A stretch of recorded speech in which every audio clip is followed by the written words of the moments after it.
I want to welcome all of you to our November Historical Society meeting. It's a special month, and I just want to ask who all attended the October meeting at the Arlington? Raise your hands. Wasn't that a great time? It was very unusual. We hope to go back next year. Do you think we will, Liz? Well, If we get asked, hopefully. Yeah. As usual, we'll have our Pledge of Allegiance, and I've asked a very special person to come up here. It's Melanie Pierce. She's been a volunteer at the Historical Society 10 years. 10 years. She's going to be moving away from Hot Springs, and we're going to miss her on our win. She's our Wednesday girl up front, and she's a fabulous researcher. And I know personally I'm going to miss her a lot, but we all will. And I've asked Melanie if she'll lead us in the Pledge of Allegiance, please.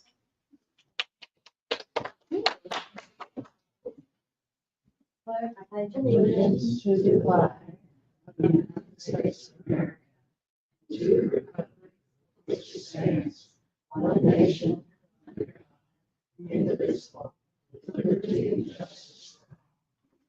Thank you, Melanie, and thank you all. Back in October, the nominating committee presented a slate of officers. They are Ron Fuller, president. He could not be here today. Vice president will be Kyle Clem. Will you stand, Kyle, please? Kyle is vice president. Secretary, Elaine Johnson. She's here on the front row. Elaine, stand up. Elaine, stand up, please. Treasurer is Ray Ross, and I think he's out of town also. He's still out of town. We have two new board members that will be coming on board. One is Paul Kagebine and Jean Lacefield. We've had no membership nominations, so we need to vote. Do we have a motion? I move that we accept the slate by acclamation. Thank you, Cody. Do we have a second? Mitzi Finley, second. All those in favor say aye. Okay. Motion is passed. Thank you so much. I guess. Oh, yeah, I always forget the minutes. This is my last time in 2 years, and I always forget the minutes. You all received your minutes, and we need to approve the minutes from our September meeting. Do we have a motion to accept the minutes? Cindy Rogers? Do we have a second? Kyle Clinton? All those in favor? Aye. Opposed? No. Okay, the minutes have been approved. Now we're going to hear from Liz Robbins, our executive director. Thank you. Thank you for being here today. I'd like to invite you to our annual Christmas dinner, and you have a double-sided handout there. One side tells you about the dinner. It's on Tuesday, December 3rd at the Hot Springs Country Club. Cocktail hour starting at 5:30, dinner at 6:30. Now, we need to know how many people are coming and what you want to eat, so reservations are required. Tell them there are 3 minutes. Yes, because there are 3 menu choices printed here. They all look very good. And so you need to make your reservations with us by November the 26th. Okay, so we can tell them what meals to prepare. This is always a fun, festive, friendly event, so we hope you can join us. And by the way, we don't make any money off of this event. All of your payment goes to pay for your delicious dinner. Now, on the other side of your flyer is an announcement about a wonderful nationwide event. Also on December 3rd, it's Giving Day. Y'all have heard of Giving Day? Well, it's a day when people just are encouraged to do something good for other people and organizations. It's a chance to help your favorite nonprofit, which I hope is GCHS. So on Giving Day, I want to urge you to be a part of our preservation and education work by making a tax-deductible donation to the society by going to our website or by calling the society and making a donation over the phone or by coming in person or putting a check in the mail. Every donation, a little one or a big one, helps preserve our heritage. So please participate on Giving Day and maybe spread the word to your friends. Now, I just talked about two exciting events, but speaking of exciting, today we're going to learn more about the work of Corbet Deary. Now, how many of you read his columns every hand. Well, I don't have to tell you how wonderful he is. His columns are just great. You might not have known that he has previously served as a staff photographer for the Arkansas Democrat-Gazette and was the editor for Outdoors in Arkansas magazine. His photographs and articles have been published in a host of publications: Arkansas Wildlife, Arkansas Fish and Game Finder, Get Out, Real Outdoor Sportsman, Outdoor Guide. And his list, that just goes on and on and on of wonderful magazines. And his award-winning photography has also been featured on postcards, billboards, posters, brochures, and of course in galleries. And also, of course, he is a lovely human being. So please welcome Corbet Deary, and thank you, Corbet, for being here.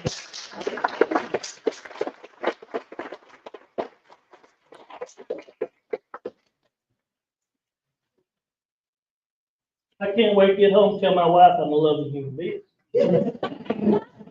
I appreciate you guys having me today. I guess a little bit about myself. I'm Corbet Deary. I got into photography. My friend Jim Larkin, which is here. By the way, I've got a lot of support here, my friends. Some of these guys have actually helped me get to where I am today. But anyway, Jim and I, we went on a backpacking trip on the Washita Trail that we camped at Flagstaff Wilderness area on Crystal Crone Creek. Just right before dark, there's a guy and a lady camped just downstream from us. Right before dark, we just heard brush crashing. We go, what is that? Well, here they come running through the brush, and they got there and they're going, bear. So me and Jim said, all right, don't worry about it. We'll go down there and we'll rattle our mess kits and run him off. Well, we went down there, we rattled our mess kits, so that's more like a dinner bell to him. So he come across the creek and got in their backpack again, and he went back up the hill. So anyway, the guy and that girl, they had a little point and shoot camera. So right now it's just about dark. So anyway, they gave me the camera and I got up probably, I don't know, 30 feet from me maybe. Photographed the bear and said, please send me one of these photos when you get home. This was in '97, so it's been. So anyway, sure enough, they sent me a photo in the mail. Well, what we got was a picture of two eyeballs that were, the reflection of his eyes. So nobody believed me it was a bear. So anyway, on the way home, though, I told Jim, this is not going to happen again. I'm going to buy a camera. I had no interest in photography whatsoever. But I said, I want something that when something like this happens, I can take a decent photo. So that weekend, I went and bought a camera. And I was immediately bitten by the bug. The next thing I knew, every waking moment I had was looking through the viewfinder. And as soon as Jim recognized my interest in it, he started helping me with composition, and just would sit down and look at my photos. And then Gary Simmons, he did a great deal of help, also helping with composition and such. Those two guys from the word go till now, they're my mentors when it comes to this stuff. They help anything I have a problem with, I promise you I can tell them. Or they were we would go through hundreds of slides, and then critique every slide. And so I really appreciate them and owe them a lot. But anyway, besides that, they're good guys too. So y'all tell your wives, y'all are good guys too. But anyway, so it didn't take long, I finally, I progressed pretty fast with their help. So probably within a year, I submitted my first photo to a newspaper, and they bought it. And so then they asked me if I wanted to freelance. So that was with the trial expedition. I don't know if they still have the trial expedition in the Democrat-Gazette or not. It was a regional supplement. So I worked for them. Then it got to be a weekly ordeal. Then giving me assignments. And then eventually they contacted me and asked me if I wanted to staff for them. And so I did. And at this time, I was getting pretty confident with my photography, but I had never written. In fact, my English teachers in high school would have thought it would be impossible for me to write. In fact, if it wasn't for spell check, it still would be impossible. but anyway, So I took the job, and then while I was working for them, they wanted to start an outdoor section. So my boss come to me and asked me if I'd help him put together, an outdoor section and find some outdoor riders. And so I did, but then I told one of the editors, I said, I'd like to try to write an article one day. He says, well, try it. And so I wrote about snakes. My first article was ever published. He said, hey, this is cool. Keep going. And then I needed a lot of mentoring through this too. But he was a lot of help, and they were patient with me. So anyway, I recognized at the time I was still doing freelance work for magazines. I started selling some stuff to magazines, and I recognized early on that if I supply an editor with a photo package and a text package together, they're a lot more happy to buy my stuff because that cuts their workload down. And they know they're going to get photos to fit the article, or an article to fit photos. So I did that. So anyway, I was at one time I was writing as many as 25 articles a month. And I tell you right now, when you're doing stuff like that, it's you better be prepared for sleep deprivation, because you have a certain period of time in the morning when the lighting's well, a certain period of time in the evening when the lighting's well, and the rest of it you're gonna be writing. So anyway, and I clicked along for a good long while doing that. And then came along digital media, really changed things. It changed like the articles that I'm not blaming digital. I've slowed way down. This is not the reason, but I always found it interesting. Digital media, I do know a lot of outdoor photographers and writers are really struggling now because the same product is worth a lot less money if you sell it to digital publications. And a lot of your hard copy publications went digital. So anyway, about and the digital photography, it has its pros and cons. I've been in the business when there's been noticeable change. I started out with film, and then they went to digital, and then it just continues to progress. So one thing it does, it costs you a lot of money, because you buy one digital camera, by the time you buy it, it's obsolete. They come out with the new models. So you're always chasing, because at first digital cameras were terrible in dark conditions. The photos were they weren't published. So anyway, I finally reached a point where I got to a camera where I said, okay, I'm not spending any more money. This is the thing I want to do, But now then, I guess they're going to mirrorless. That seems to be the trend everybody's going to now. So I kind of wrestle with the idea that every now and then to buy a mirrorless camera, but I'm not sure, because I'm really not doing that as much anymore. Well, when your DSLR, a mirror pops up, like in the camera body, the mirror pops up, it gathers light, and then the mirror goes back down. See what I'm saying? So when you're looking through your camera on an SLR or DSLR, you're looking at your mirror, and then it reflects what the photo you're going to take. But then when you push your shutter release, the mirror lifts, and it gathers light, and then the mirror closes back. And the mirrorless, I don't know exactly how they work, but they do not have a mirror. And from what I understand, they're very effective in low light conditions. And it just so happens that at this point in my career in life, that's what I most prefer, shooting at night. But anyway, so now I lost my track. So, that's all right. So anyway, there's some pros and cons to the digital photography area that I noticed real quick. At first, it was the low lighting issues, but that's all been taken care of. They do a very good job. The newer cameras, in low light conditions, you have very little noise whatsoever. The cons, I would say that my biggest fear, or I shouldn't say fear, my biggest concern is 100 years from now, are we going to have photos that are true depictions of what it is today? Because so many people want to manipulate their photos, But there are still some purists out there that whatever they photograph, that's what they're going to show. That would be my biggest fear, or biggest concern. Now the pros, it was really nice. The editor contacted me and says, Corbett, I need this photo. And at first they just give you a needs list, and you fill their needs list every month, and then if they purchase from your needs list. But after a while, you get a relationship with these guys. If they think they can depend on you and they know your niche, if they need something immediately, they call you and say, hey, I need this, you have it. Well, when I was shooting transparency film, which, film, they would contact me and either I had it or I didn't. Because the process of getting your slides processed, you would have to send them off and get them back. So you're looking at a week or two process. Now that he can say, Corbett, you have this, I'd say, no, but I can have it tomorrow. See what I'm saying? And it was a huge help. It gave me a lot of options or opportunities that I didn't have before. So I'm not pro or anti-digital. There are pros and cons we need to all be aware of. I think. In fact, I'm pretty much I'm pretty much a purist about a lot of stuff, in photography. But there are times when I use post-processing programs, and I have a couple examples here of stuff that is not possible with a film camera.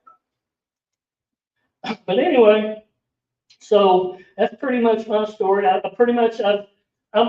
wife has a vet clinic, and she had a clinic over on here at Malvern for 14 years, about six or 7 years ago. She bought a clinic, 7,000 square feet, and it just so happens I swing a hammer also.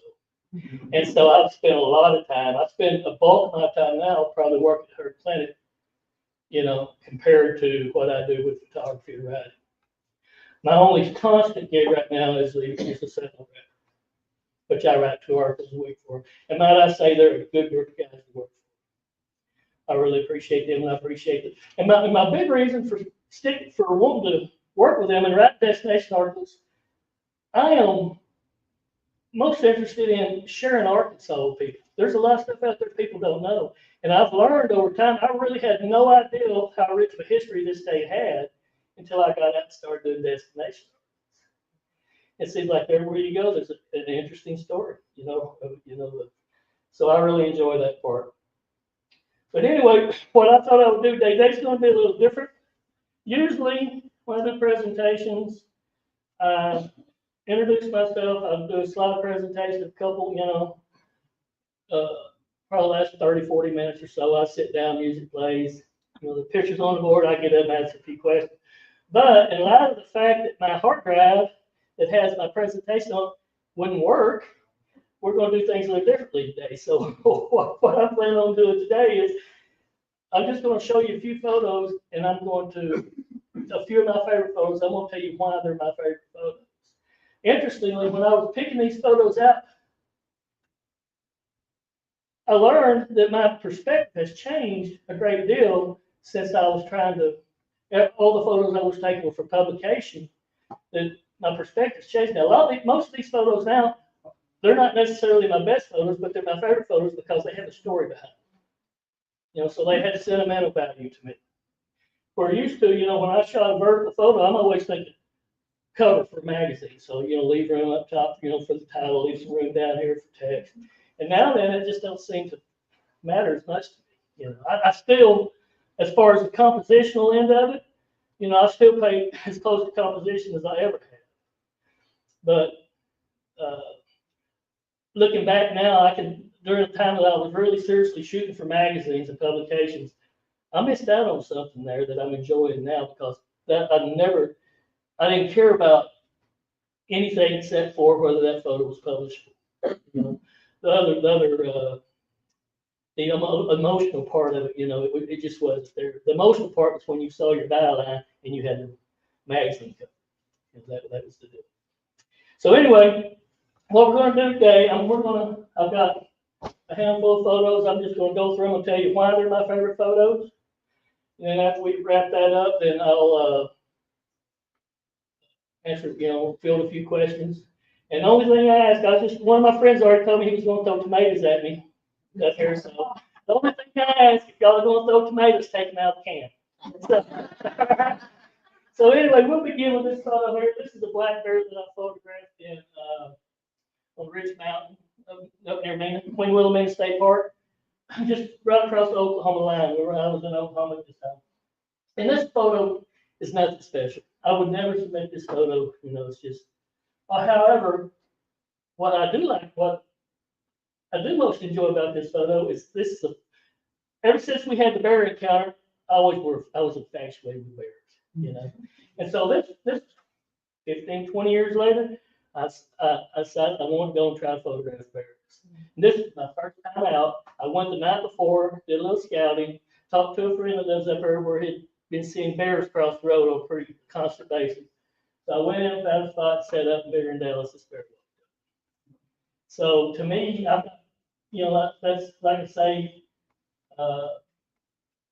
it was just exciting, the work and the anticipation. And I tell you, when the bear walks up on your woods, there's some anticipation, believe you me, especially if you're sitting on the ground, you're kind of vulnerable, So anyway, anybody that wants to see bears, Rich Mountain is a great place to go, especially in early spring after they come out of their torpor. They're hungry, so they're moving.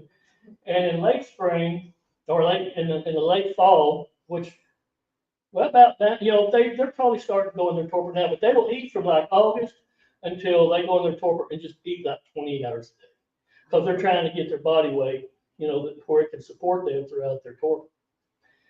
So there might be a chance you'd see one now, but you're a lot better off August, September, October, somewhere in there. They'll be stirring a great deal.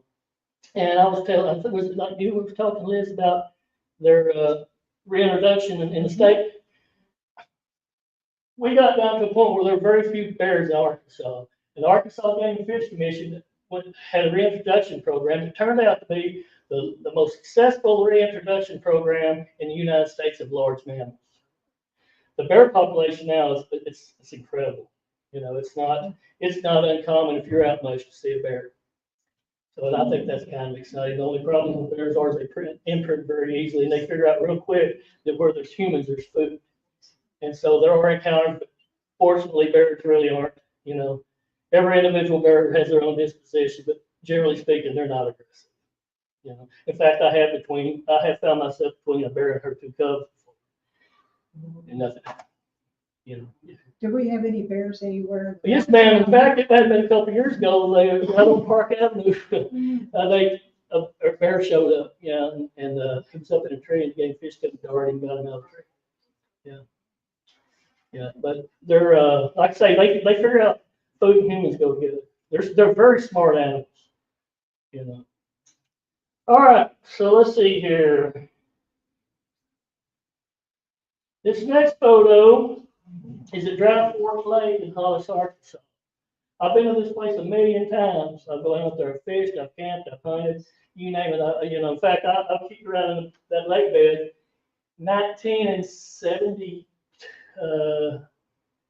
About 75, 86, somewhere in there when they were building it. But all the times I've been there, I've never seen that scene. And I was there one morning to go duck hunting, and I got there and got set up. And I carried my camera everywhere I went. I don't care where I was going. The only place I didn't care was the church. I didn't think they'd appreciate me.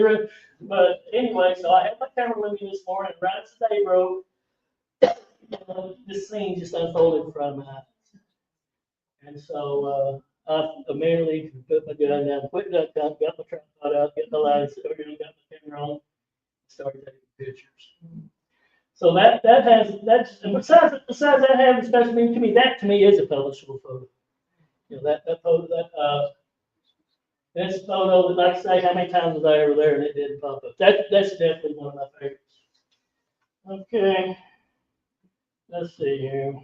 Okay, this photo could have got me a divorce on my honeymoon. Me and my wife were on our honeymoon. It was about 1:30 in the morning, and I hear this thunderstorm coming. And so I told her, I said, we might need to go photograph lightning. So she went too hip on that. But anyway, after the cloud went over, so we were on top of Mount Nebo. So after the cloud went over us, I went outside, went to the lookout, and you could see the cloud was over Darden Alley. And so I set up my tripod and just started, and photographing lightning is a little tricky. It's a little spooky too, I'll tell you, But anyway, so I don't know, I probably took 15 or 20 photos that night, and this is my first attempt at photographing lightning too. And so I was pretty happy with that. But I'm thinking about, you see the two lightning bolts that are hitting the ground back on that bridge. I think that's Mount Pigeon Mountain. I'm pretty sure.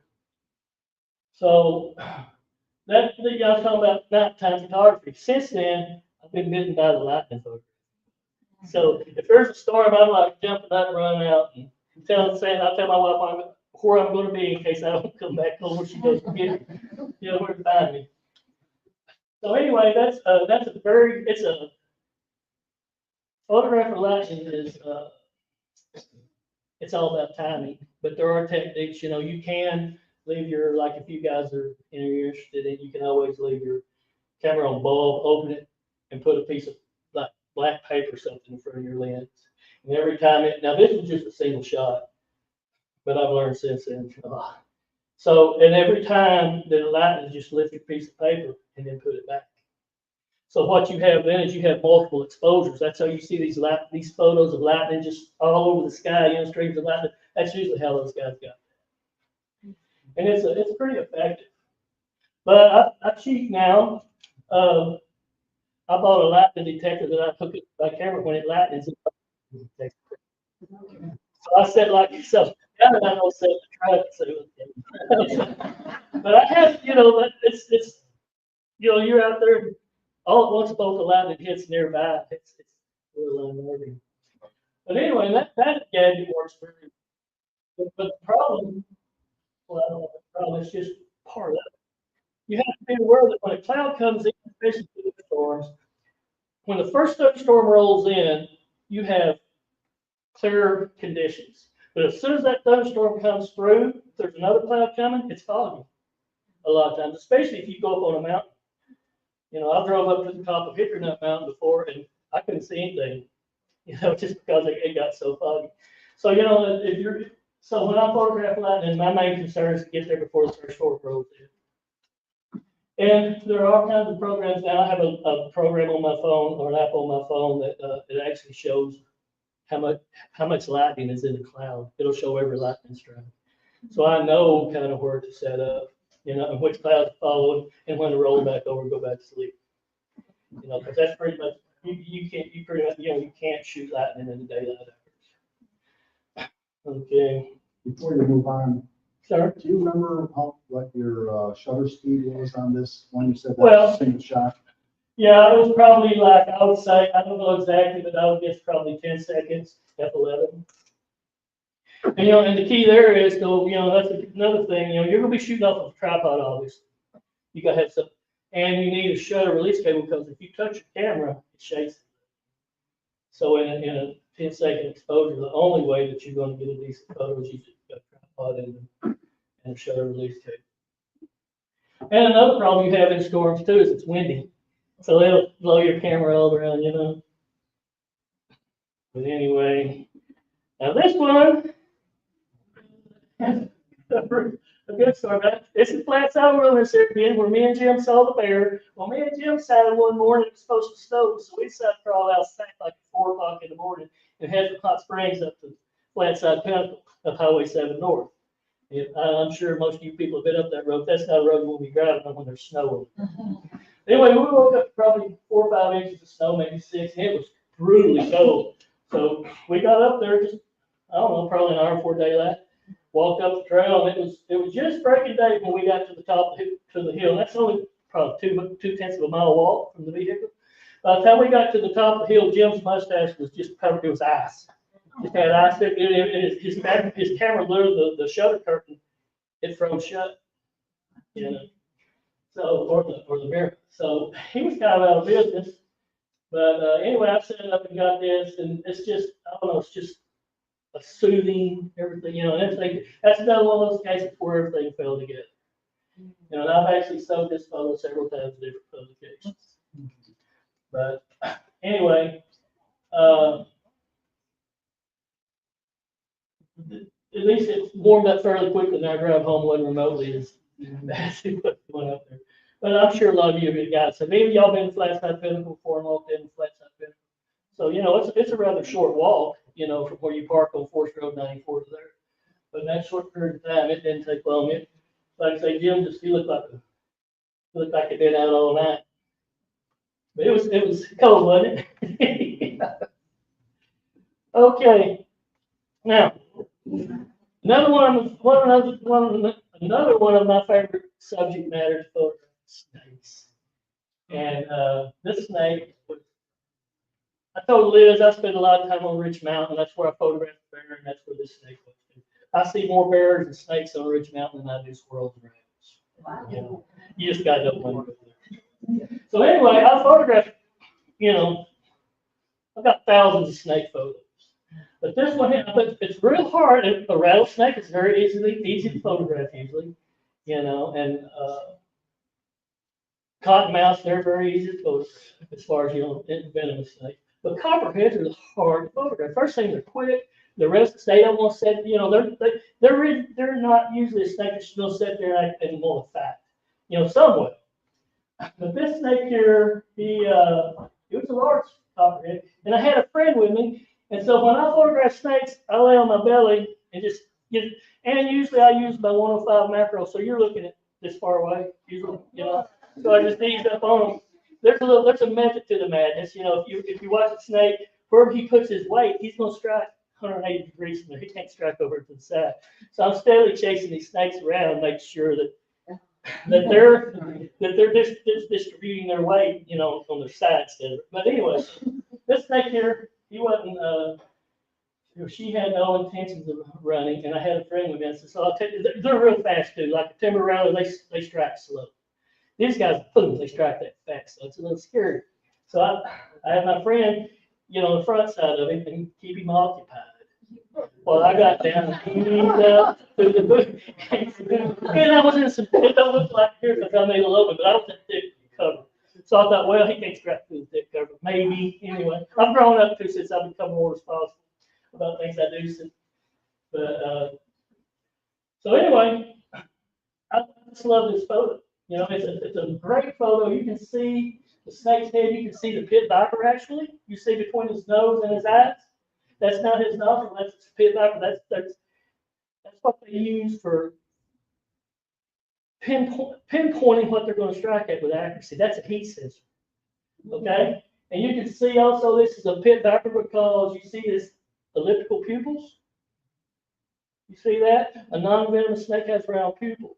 So this is a great photo for, you know, for no other reason, just an example of how you can, you know, identify, which you're too close. You know what I mean? Actually, you know, see a lot of this stuff. But you can see their characteristics this way. But you can see his nostril on his nose, or her nose. I'm pretty sure it was a female, but she was very large. But anyway, anytime I don't go around killing snakes anyway, but anytime I photograph something, I just take a stick, get on out of here when I get done, you know. I will not, you know, that's, in fact, I'm a firm believer in when I go into the forest, I'm at their home. So I play by their rules. If they come in someone's yard, that's a different story. But, you know, there's a lot of people, and some people may not agree with me on this, but I know of a lot of people that my friend, I'm an avid hunter myself, but I have a lot of friends who are hunters that come, oh yeah, I shot that bobcat. Why? You know what I mean? He was not hurting anything. That's part of a very intricate ecosystem. So I've caught flack for saying stuff like that before, but I'm a firm believer in. It sounds strange, but I believe you can hunt respectfully. You know what I mean? There's nothing wrong with putting meat in your freezer, but I don't take shots where I'm not almost positive that it's going to be. If it's not going to be a quick kill or it's just a hot shot, I won't do it. I'll go back tomorrow. So anyway. So that snake, as far as I know, she hadn't done full day. She's still crawling around up there somewhere. For those of us that don't know how large they get, not how large we talk. Oh, copperheads? A big copperhead is 3 foot long, you know. And she was, you know, most copperheads, 18 inches, 24 inches is a good size snake. And she was easily 24 inches. She was one of the more beautiful specimens that I've ever seen. You just the eyes on it. And it's amazing how they just fade into the leaves. Fortunately, a lot of people don't know that copperheads are pretty much sublethal. Now, if I'm laying in front of a timber rattler, I'm going like, Pete Dyson is kill me, you know. But usually with I guess if he bit me in the forehead because I'm laying there with my face in his face, it might not be good. But very few people die every year from snake bite here in Arkansas. And I think that's important to know because, snakes are the animal that we love to hate, and rightfully so. But the more you learn about snakes, the more comfortable you are around them. In fact, I couldn't find. I had a photo of a king snake. Jim had in his hand. We called it. I think we were deer hunting that day. He said, "You want to get a picture of it biting my finger?" I'm like, "Well, heck yeah!" So I've got a picture of a snake latching onto his finger. So anyway. Okay, this is most of the stuff I've got on here is in Arkansas. This is actually at Red Rock Canyon in Nevada. And this was that's my first opportunity to photograph anything so vast, And it was really this place is gated, and they opened it just about 10 minutes before they break the day. And so I went there the day before, and I found where I wanted to shoot and everything. And I knew that where the sun was going to rise. And so I got up early next. My wife was at a continuing education meeting in Las Vegas. And it was kind of interesting. I would get up in the mornings, like 4 in the morning, to go photograph. I'd be leaving the casino. Everybody else would be going to bed, And then when I came home, I was getting ready to go to bed. Everybody's piling into the casino. It was interesting. Anyway, so I got there, and this happened so fast. It was amazing. The air. First thing is the air is real thin out there. I cannot acclimate real thin air very well at all. So I could walk from here back there up the hill, and I feel like I walked up Rich Mountain here. But anyway, so I got there and I got set up, and you could just see the mountain lighting up, And it was not like, oh yeah, look there. It's like you could see it just coming up. And so I had just seconds to get this shot. So I was pretty happy with the outcome of it. But what was interesting, there are wild, I guess they're donkeys out in this area as well. And so after I took this picture, I was driving out, and I saw these 2 wild donkeys in the distance. I thought, well, I'm going to get a photograph of them. So I got on my big lens and on an open window, and I'm sitting there. The donkeys kept walking towards me.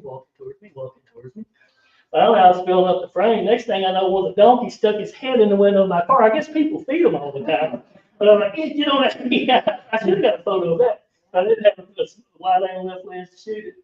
But that was very interesting. Let's see here. Okay. We were talking about using photography, using manipulating, or using post processing programs with your photography. This is a perfect example of something I could have never done before. My wife was doing siege, and this was in Prosper, Texas. I think this is the only other photo we have that was flooded in Arkansas. Anyway, my wife was actually, at that time, she was doing her post-med stuff for animal chiropractic. And so while they would, the last day, every month we would go there for 4 days. On that Sunday morning, they would go to a barn in Prosper and actually do the practice and learn how to actually adjust. Well, we got there right at daylight. And when we pulled up in the driveway, these 3 horses were in stalls that were side by side. And they all had their heads stuck out. And the lighting was perfect. It was just coming up, and it was just, it was just perfect. So I grabbed my camera real quick, and I just ran over and I photographed each horse, individually. And then when I got home, I stitched those 3 photos together and made that photo. So, I could tell you, I took that photo. I really didn't. I took 3 photos and built a photo, So I'm not against the post processing. I think there's a place for it, especially in fine arts, but I just, anyway, that's one of my favorite photos I have. My wife has that at her clinic now, and she's always texting me, you want to sell that photo? You want to sell it? No. Because that's like a 24 by 36 canvas, so. But anyway, so that's one, and I'm not very good at post-processing, I'm pretty basic, but that actually wasn't too hard to do. And also, this horse right here, there was a fly right on his nose. I got rid of it too. I just kind of really put together every time you look at him, your eyes go directly to that fly. So I thought, you're out of there, buddy. So I guess you could say I took my electronic fly swatter and got it. Okay. I'm gonna let you guys guess what. Okay, you can see this is we shot this in Hollis, And this is, it's not quite dark enough in here. I'm not sure how well you can see. That's the Milky Way. Okay, so what do you think that is going through the sky? Any ideas? Because I really had to ponder on this a while. I was just sure I found a UFO, but no, actually, what it is, it's a bat. So when you take these photos, you set up, it's dark because you shoot your night sky photos when there is no moon, on the new moon, because that way the stars show up. So, and it's like this is probably an 18-second photo where my shutter's open for 18 seconds. Well, so what you do is you take a flashlight and you paint the trees and the surroundings. You see how they're kind of lit up.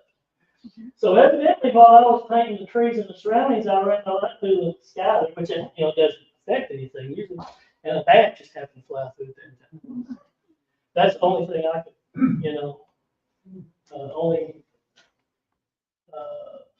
thing I could come up with it might be, but that's what I will say it is. Anyway, I was pretty excited when I got it. So, we were talking about usually when I shot, I would always be thinking cover, on vertical photos. This probably wouldn't be, well, you might be able to use this photo as a cover because you got a little room at the top for text that kind of fades out. And you got room for text on the bottom, but I probably wouldn't even send that in. I'll show you an example of something that would be good, here in a little bit.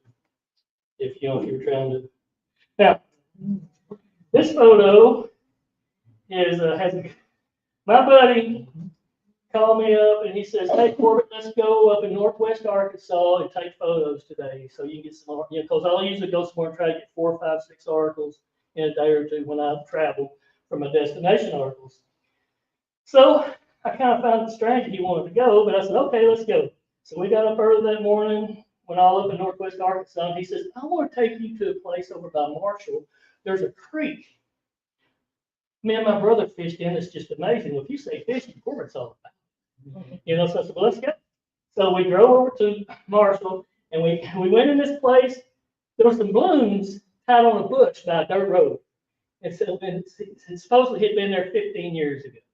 So we turned by that bush, we went right around there, and he comes up. We did cross the creek, but he, no, let's say did. Let's keep driving. So we drove, and there was these 2 cabins up on the hill. And so we just went to one of them, and we left, and he just seemed a little bit, just something wasn't right, he was confused. So anyway, we went back down, acting like we're driving around looking at this creek again. He calls his wife, and they're talking. Usually you can tell what someone's conversation is by, I couldn't figure out what they were talking about. He had real short answers. And so finally he said, "Let's go back and find that creek again." So we go back there, and we drive up on the hill again where the 2 cabins are. And this time we go to the other cabin, and we pull up there, and I said, "That looks like my wife's car." And about that time, my wife walked out, and my buddy's wife, and my wife had surprised me with a trip up here to photograph the night sky for my birthday.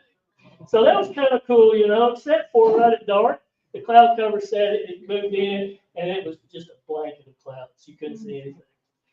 This was, y'all remember, 3 years ago when we had the huge snowfall? Okay, this is the night before the snowfall started. So we're at the cabin up there, and so we go out, and it's just cold. It was like 9 degrees. And so right at dark, we went out, and it was cloudy. I went back about another hour, it was still cloudy, so I'd pretty much given up. We went inside, sat down, started playing dominoes. And it was about 10:30, and I said, "I'm going to go check the sky one more time." And I walked out, and it was clear as a bell. And so I told Sandy, I said, "It's clear as a bell." So I'm running like, getting all my stuff together, and I set up. And this is 23-minute exposures that I stacked together. So this is the North Star of the very soon. So if you're sitting somewhere and the Earth's turning, the stars are doing this. Right? But if I did a full 1 hour of that, a photo would have been, the file would have had a lot of grain and a lot of noise. So I decided to do 23-minute exposures and then stack them. So that actually is an hour of standing outside when it's 9 degrees. I was excited the whole time, but I just couldn't. And what's really amazing? I no more than got the photo taken, put my gear in the house, walked back outside, and the clouds were back. It was the most incredible thing. So the next morning we get up, it's snowing, we're above Clinton, Arkansas, and by the time we get home, there's already, probably 6 or 8 inches of snow, and through, the worst part was from Williams Junction, near Perrin, back to down Highway 5, probably Owensville, somewhere there. I mean, it was bad, or the road. But anyway, we made the trip, and this is another one where, you gotta be careful. So what we did, when you do, you can actually blow out a photo, if you take it. So if I would have shot that for a long period of time, those lights that are yellow, it would just been blown out. That's another good reason to do that. But you can see where I painted the fence with my flashlight there, And so anyway, that's what it came up. And although the skies are dark there, it's amazing what your camera will pick up. I'm probably shooting at, I don't know, ISO 4000 here. And just see how light it is. It seems like the sun's going down. Like, late at night, that's just light pollution. So it's really hard to find a spot where you don't have light pollution involved in your. But anyway. All right. Toughest photo I've ever taken in my whole life. By the time we got done with this, I was like, I'm sorry. And my wife's bed, she's about ready to go, I'm done with animals. So what we did, our friend went out of town. And the lady that was staying with her dogs and taking care of the dogs, we knew her very well. So we said, look, we won't come in while they're gone, photograph their dogs so we can make a print for them for Christmas. And so here we went. So we'll get the dogs situated, and next thing you know, I get ready to take a picture, we'll go, just everything. We won't be over here be licking his foot or whatever. And this was probably a 45-minute ordeal to get this photo. So what we did, again, thank goodness for Photoshop, Sandy goes, just a minute, and she just tied leashes, tied them all up on leashes and tied them together, where they were laying, where they couldn't run off. And then she said, now take your picture. And so she got behind me, tried to get their attention. I took the picture, and then I went home, got on Photoshop, and got took care of all the leashes and stuff and got the But anyway, that picture is a 24 by 50, no, 18 by 52. And it's a cool photo, and I love the photo now, but I'll tell you, when I was like, I don't know. They don't know we're going to give them this for Christmas, so we really don't have to do this. But I'm glad we did. But it was an interesting project. I love dogs. That's another thing I really enjoy is dogs. Or wild or animal stuff. But anyway. Okay. This is a photo, Flatside Wilderness area. And Jim Larkin and Ted Flanagan actually originally found this, and they were gracious enough to take me up there and show me where it was. And it's quite a walk in. You have to ford a pretty good sized creek, and I don't know, probably what, maybe a mile walk, maybe a mile and a half, probably into the wilderness area. And you have to take the right draw and blah blah blah. So anyway, I've been to this waterfall countless times, and the way the foliage is, and it's just really hard to get a photo there that is not contrasting. Just at least a little bit of sun, and you'll have hot spots, and this, that, and the other. Well, I don't know how many trips I'd made to this. This morning I got up and I struck out and went to early, but it really didn't matter that morning. It wasn't as important how early I got there because it was heavy overcast. Anyway, and you gotta go down this little steep hill, slide down the steep hill, and get to the base of the waterfall in there. But when I got down there and got set up, everything was perfect. That's another one of those where persistence pays off. It's kind of like I've done that a lot of times with wildlife, especially with deer. You find a big buck, and by the way, I enjoy hunting, but that's hunting. If you can set up with your camera and have a worried buck get close enough to you that you can feel the lens with a 2, even 300 millimeter lens, you've done something. You can throw a rock and hit it, pretty much. Same with that bear, I could have thrown a rock and hit it. So. But anyway, this photo to me would be a good photo for magazine cover because you have room at the top for your title. Down here, you have your articles and such. So I would think that would be a good cover photo. You know, and I've actually sold that photo several times. It's been published in different publications, but never a couple of them. Okay. This is another one that I wanted to photograph a spotted salamander for years, but it just never worked out where I would find one in a situation where it was decent. This is right behind my house. I just got up one morning, I was gonna walk up the mountain behind my house. Bigger than Dallas, it just rained, and there he was out on the moss. So I'll have to admit, I kind of moved it around, got it where I wanted to, you know. But anyway, so that was a long wait waiting on this photograph. And so when you do have the opportunity to photograph something that you don't commonly get to photograph, you take a lot of photos, you know. You bracket heavily, you take a lot of photos, different perspectives, and then you're done, so you turn around and you do it all again. Because this may be your only opportunity for however long it takes. So to me, that's why that photo special to me, just because I wanted one for so long, a good photo op of salamander. Corbett, what kind of f-stop do you use for something that looks? Well, it's according, there are times when, like sometimes when I'm photographing a snake, all I want in focus is his eyes. His nose. So I shoot a wide, like f2.8, where you have no depth of field whatsoever, wide open, large f-stop. If I want something that's in focus completely, then I'm gonna shoot the highest number I have, like f22 or whatever. Because when you're shooting macro work, your depth of field is almost non-existent, And that's another time, we were talking about using tripod. If you're going to photograph, do macro work, you've got to have a tripod because the least little movement and it's blurry. So, a lot of people, I know people who, when they're set their, when they set their cameras on the settings they want, they're on manual mode where they control the aperture and the shutter speed. Other people want to control the shutter speed, and there are times, especially like if I'm shooting football for the newspaper or something, I do want to control my shutter speed. That's what is most important to me. But 9 times out of 10, when I'm out in the outdoors, I'm using aperture priority, where I can control my aperture, and then the shutter speed is just going to have to do whatever it does. That's another benefit of pro of shooting from a tripod. And the reason I do that is because shooting manual, like if you're shooting and it's late in the evening or early in the morning, the lighting's changing just like that. As the sun rises and falls, it's amazing how quickly your quality and quantity of light changes. So that way, if I know I have the aperture I want, my subject matter, whatever it is, I just let the shutter speed do what it's going to do because I want to maintain that aperture. So I'm real big on aperture priority.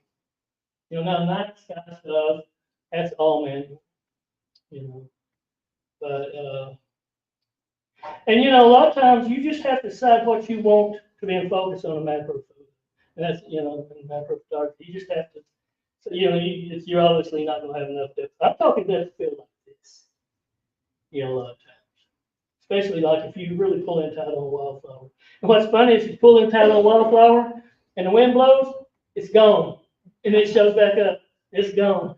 So but anyway, that's so. But usually, if I'm just photographing, if I'm photographing people, I'm gonna shoot around f8, somewhere in there, probably f8 to f11, and I'm gonna use the lens probably 105 millimeters somewhere in there, because that gives the best perspective of the way that like if you shoot with a real wide angle lens, everything appears to be far away from each other.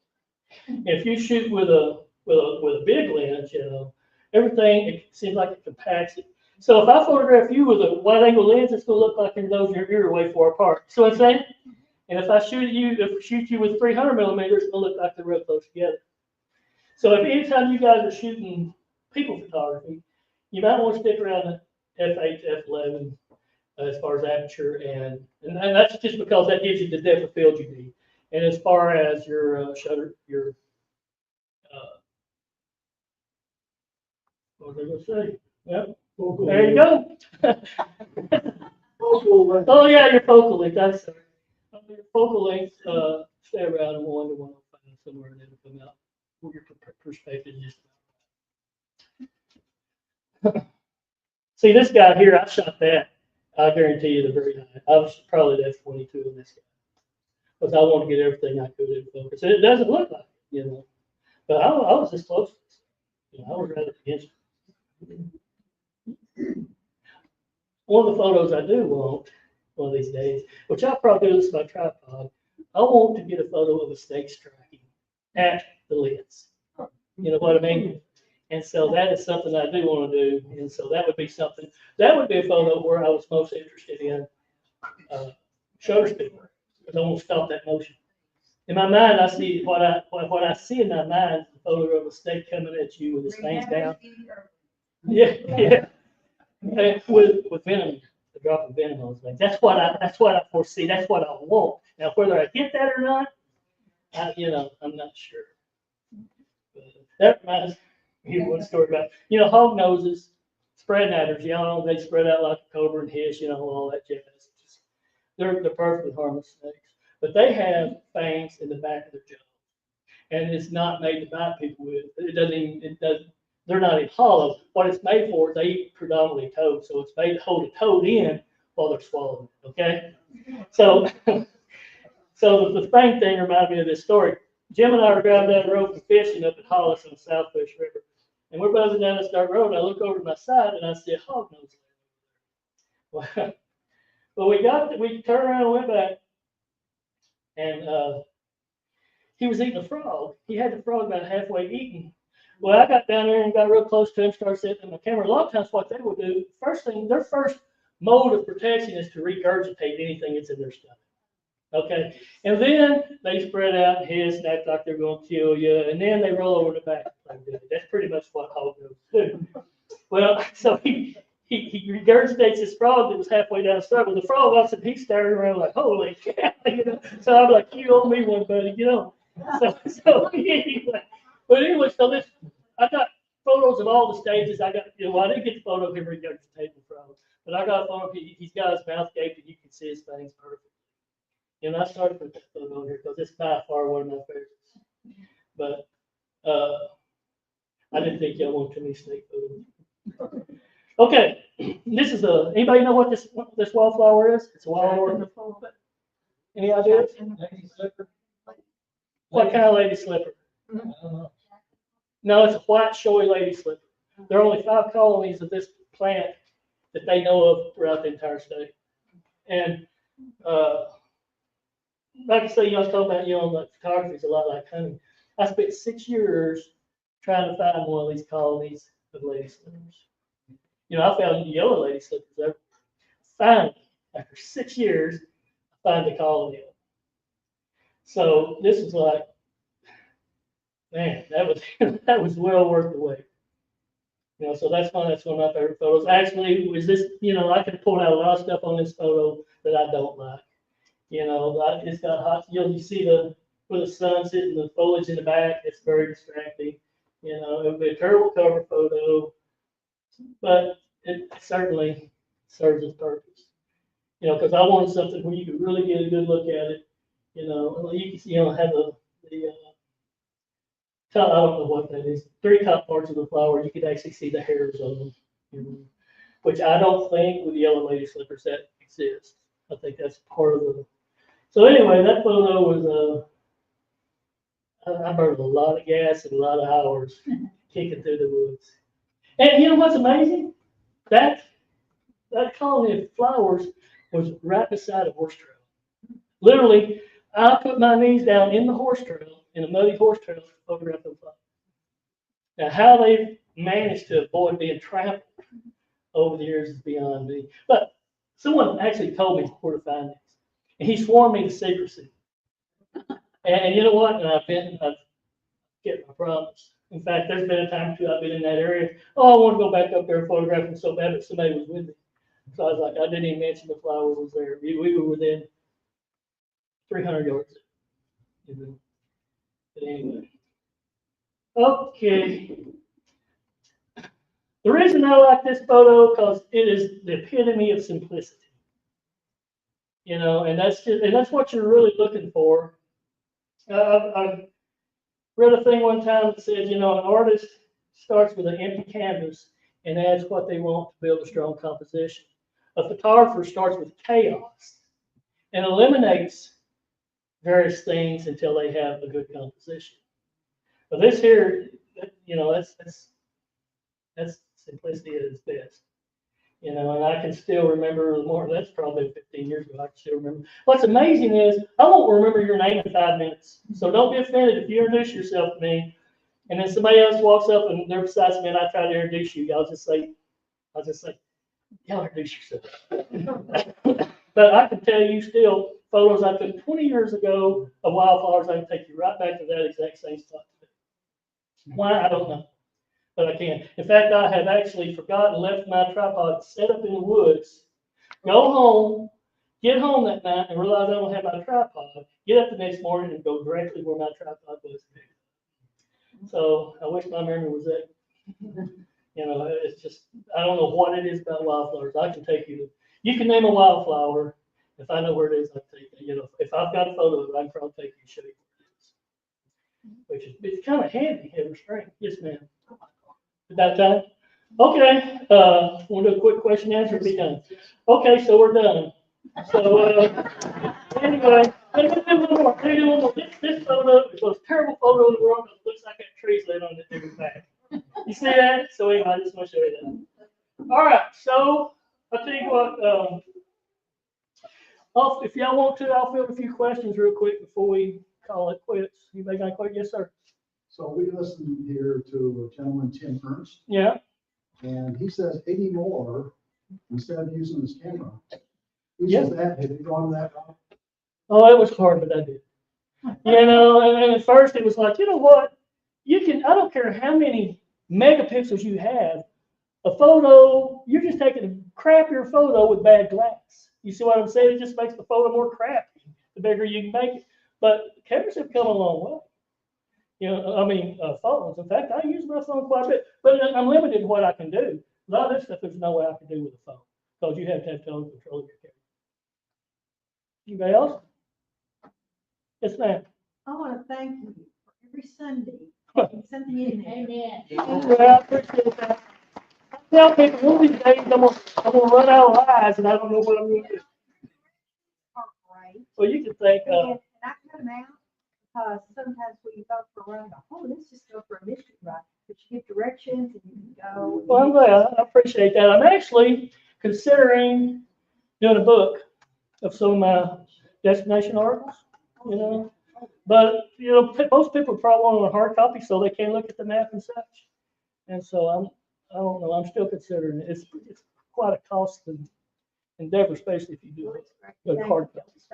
I appreciate that. Anybody else?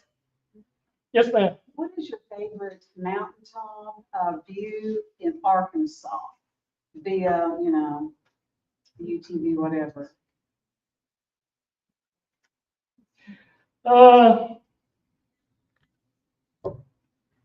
It's really hard to say. It's just according to, you know, there's some great views. Mount Magazine and Nebo, but I'll probably enjoy the view. Probably Kiamichi, Rich Mountain, and Where is Mena. Rich Mountain? That's, you know, where Queen Wilhelmina State Park is at Mena. Just keep it on, go through. Oh, that's in Oklahoma though. Flat side's nice. You know, it's according to what morning I wake up, I guess. You know, because it's according if I'm there in the morning or the evening. You know, just a situation. That snow photo at Flatside Pinnacle, that was my favorite spot ever. You know, at that time, I can't think of another place I would rather be in. So it really varies by the conditions. You know, but okay, sorry. Here. Okay, is that it? Yeah, well, thank you so much for have a great program. We hope you all will be able to come to our Christmas party banquet at the Country Club the first Tuesday of December. See you then. Reservations by November 26th. Reservations by November 26th. Thank y'all.